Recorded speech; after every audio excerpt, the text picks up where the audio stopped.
हे अश्कलॉन नावाचं शहर आहे, त्या शहरामध्ये आपण आहोत आणि हे शहर हे हमासच्या त्या दिवशीच्या हल्ल्यामध्ये गाझापट्टीपासून अत्यंत जवळ असल्यामुळं या शहरावरती मोठ्या प्रमाणामध्ये हल्ला झाले रॉकेटचे आणि ही ती अशा पद्धतीच्या शेकडो गाड्या मला तिथे वाटेमध्ये दिसल्या. जो काही रॉकेट हल्ला झाला त्यानंतरचं हे दृश्य हे बघा, हे बघा. युद्ध काय असतं किंवा युद्धजन्य परिस्थिती काय असते त्याचं हे दृश्य. त्या दिवशी जो काही हल्ला झाला त्यानंतरची आज 8-10 दिवसानंतरची स्थिती तुम्ही बघता, ज्याला आपण शब्दशः स्मशान शांतता म्हणतो ना, तशी ती स्मशान शांतता आहे. आणि आमचा हा जो चालक आहे, हा चालक सुद्धा इथे थांबायला तयार नाही आहे. तो म्हणतोय की मी इथं थांबणार नाही, कारण कधीही ह्या दिशेनं रॉकेट येईल आणि ते रॉकेट आल्यानंतर आम्हाला इथून निघून जावं लागेल किंवा इथून आपल्याला पळता येणार नाही, कारण इथे कुठे लपण्याची जागा नाही आहे. जसं मालमत्तेचं नुकसान झालं तसंच लोकांच्या मानसिकता ध्वस्त झालेल्या आहे. प्रचंड घाबरलेली लोक आहेत. कॅमेरामन योगेंद्र गुप्तासह मी राहुल कुलकर्णी, ABP माझा, अश्कलॉन, इस्रायल. पुण्याच्या माजी पोलीस आयुक्त मिरण बोरवणकर यांनी 2010 साली अजित पवारांनी पुणे पोलीस दलाची ही 3 एकर जागा खाजगी बिल्डरला विकण्याचा प्रयत्न केल्याचा आरोप केलाय. त्यानंतर आरोप प्रत्यारोपांच्या फैरी पाहायला मिळत आहेत. पुण्याच्या येरोडा भागात सध्या आलिशान इमारती आणि भव्य बांधकामं पाहायला मिळतात. या पोलीस स्टेशनसह पोलीस दलाच्या ताब्यात असलेली इथली 3 एकर जागा 2010 साली अजित पवारांनी एका खाजगी बिल्डरला विकण्याचा प्रयत्न केला होता, असा आरोप पुण्याच्या माजी पोलीस आयुक्त मिरण बोरवणकर यांनी त्यांच्या आत्मचरित्रात केलाय. अजित पवारांनी विभागीय आयुक्तांना हाताशी धरून जमिनीचा व्यवहार जवळपास पूर्ण केला होता. मात्र आपण ही गोष्ट तत्कालीन गृहमंत्री RR पाटील यांच्या कानावर घातल्यानंतर त्यांनी हा व्यवहार रद्द करून टाकल्याचं मिरण बोरवणकर यांनी त्यांच्या मॅडम कमिशनर या आत्मचरित्रात म्हटलंय. दरम्यान जवळपास 14 वर्षानंतर हे प्रकरण मिरण बोरवणकर यांच्या आत्मचरित्राच्या निमित्ताने पुन्हा समोर आलंय. अजित पवार गटाकडून बोरवणकर यांचे सगळे आरोप फेटाळून लावण्यात आलेत आणि बोरवणकर यांनी पुरावा न दिल्यास बदनामीचा खटला दाखल करण्याचा इशारा देण्यात आलाय.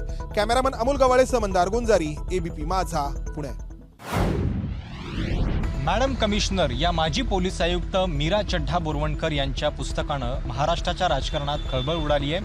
38 प्रकरणांच्या या पुस्तकामध्ये एक प्रकरण पुण्यातल्या येरवडा जेलमधल्या पोलीस खात्याच्या संबंधित आहे, ज्याच्यामध्ये अजितदादांनी जमिनीच्या लिलावासाठी दबाव टाकल्याचा आरोप आहे. पुस्तकातल्या या प्रकरणावरती आज दिवसभर प्रतिक्रियांचा पाऊस पडला. अजितदादा गटाकडनं मीरा बोरवणकर यांच्या हेतूंबद्दल शंका निर्माण करण्याचा प्रयत्न देखील झाला.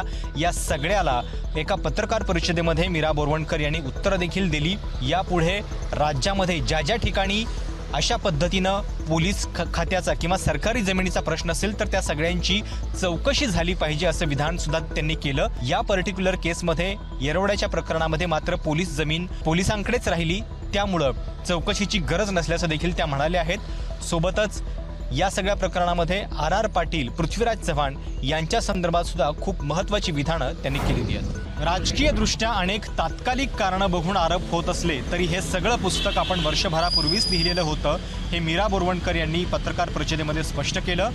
या जमीन लिलावाला विरोध केल्याची किंमत आपल्याला नंतर कारकिर्दीत चुकवावी लागली असं देखील त्यांनी म्हटलंय.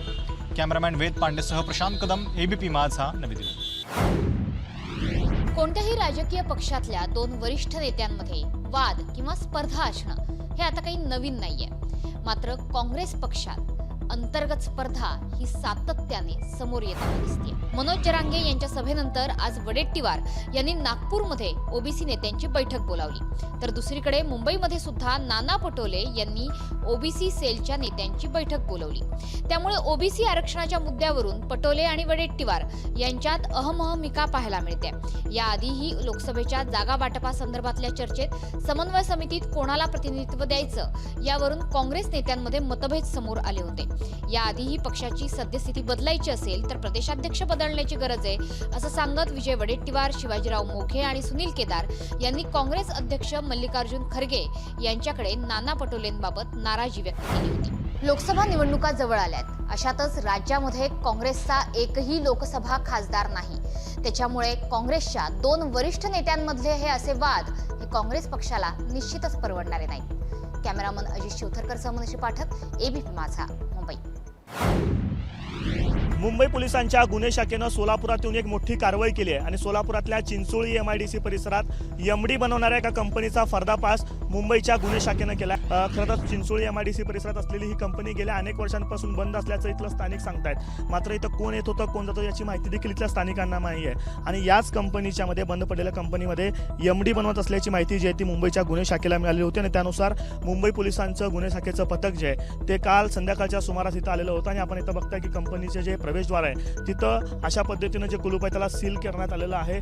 सदरची मालमत्ता ही गुन्हे अन्वेषण विभाग स्थानिक गुन्हा क्रमांक रजिस्टर क्रमांक 79/2030 कलम 8 क सह 22/29 NDPCS ऍक्टच्या गुन्ह्यात सीलबंद करण्यात असल्याचं पत्र जे आहे ते या गेटवरती लावण्यात आलेलं आहे. मुंबई गुन्हे शाखेनं काही आरोपींना या प्रकरणामध्ये ताब्यात घेतलेलं होतं आणि त्यानंतर त्यांच्याकडनं जी माहिती मिळाली त्यांच्या जबाबातून त्या जबाबाच्या अनुसार सोलापुरातल्या या चिंचोळी MIDC मध्ये गुन्हे शाखेचं पथक आलं आणि त्यांनीच ही कारवाई करत सदरची कंपनी जी आहे ती सील केल्याचं कळत आहे. कॅमेरा पर्सन अय्यूब कागदीसह आफताब शेख, ABP माझा, सोलापूर.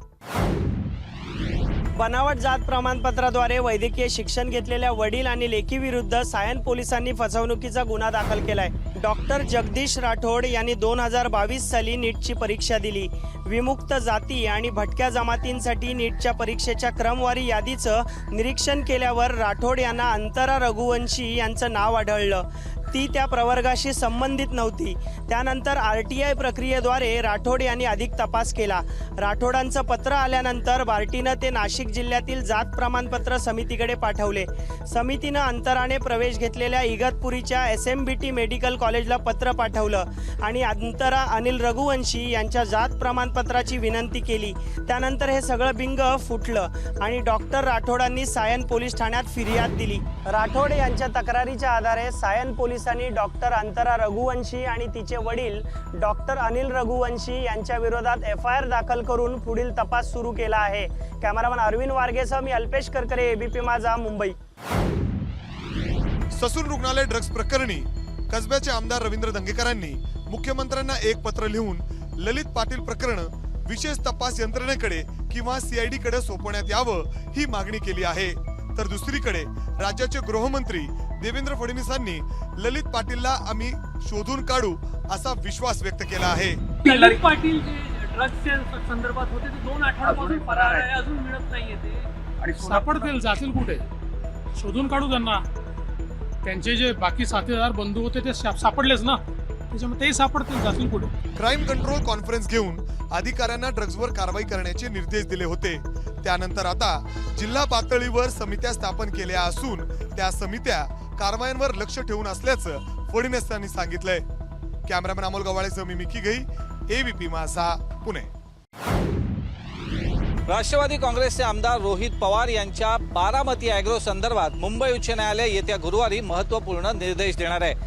महाराष्ट्र प्रदूषण नियामक मंडळानं 72 तासात काम बंद करण्यासाठी पाठवलेल्या नोटीसला रोहित पवारांच्या बारामती ॲग्रोनं हायकोर्टात आव्हान दिलं होतं. सप्टेंबर महिन्याच्या शेवटच्या आठवड्यात या प्लांटला रात्री 2 वाजता महाराष्ट्र प्रदूषण नियामक मंडळानं कारवाई करत 72 तासात काम बंद करण्याची सूचना केली. मात्र ही कारवाई केवळ 2 महत्वाच्या सत्ताधारी नेत्यांच्या सांगण्यावरून झाली असून निव्वळ राजकीय हेतून ही प्रेरित असल्याचा दावा रोहित पवारांनी आपल्या याचिकेतनं केलाय. त्याचबरोबर एका छोट्याशा गोष्टीचा इतका बागुलबुवा करत ही काम बंद करण्याची नोटीस पाठवण्याची गरज नसल्याचंही रोहित पवारांनी आपल्या याचिकेतनं म्हटलंय.